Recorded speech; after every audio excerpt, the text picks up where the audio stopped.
ಕೋಟ್ಟಯಂ ಜಿಲ್ಲೆಯ ಪೊನ್ನಕುನ್ನಂ ಚೆರುವಳ್ಳಿಯಂಬಲಂ ಬಳಿ ಮಾರುತಿ ವ್ಯಾಗನರ್ ಮತ್ತು ಹ್ಯುಂಡೈ ಎಕ್ಸೈಟರ್ ಕಾರುಗಳ ನಡುವೆ ಭೀಕರ ಅಪಘಾತ ಸಂಭವಿಸಿದೆ.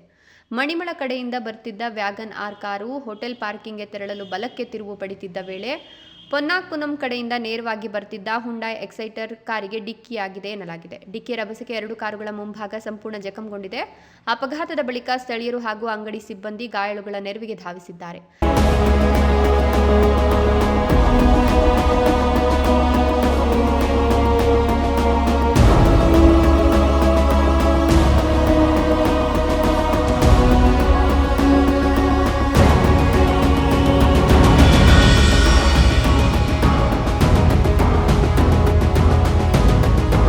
ಗಾಯಗೊಂಡವರನ್ನು ತಕ್ಷಣ ಆಸ್ಪತ್ರೆಗೆ ದಾಖಲಿಸಿ ಚಿಕಿತ್ಸೆ ನೀಡಲಾಗಿದೆ. ಘಟನೆಯ ಮಾಹಿತಿ ತಿಳಿದು ಪೊನ್ನಕುನ್ನಂ ಪೊಲೀಸರು ಸ್ಥಳಕ್ಕಾಗಮಿಸಿದ್ದಾರೆ. ಸಿಸಿಟಿವಿ ದೃಶ್ಯಗಳನ್ನು ಆಧರಿಸಿ ಪೊಲೀಸರು ಅಪಘಾತದ ನಿಖರ ಕಾರಣದ ಬಗ್ಗೆ ತನಿಖೆ ನಡೆಸುತ್ತಿದ್ದಾರೆ. ಅಪಘಾತಕ್ಕೆ ಯಾರ ನಿರ್ಲಕ್ಷ್ಯ ಕಾರಣ ಎಂಬುದು ಇನ್ನೂ ಖಚಿತವಾಗಿಲ್ಲ.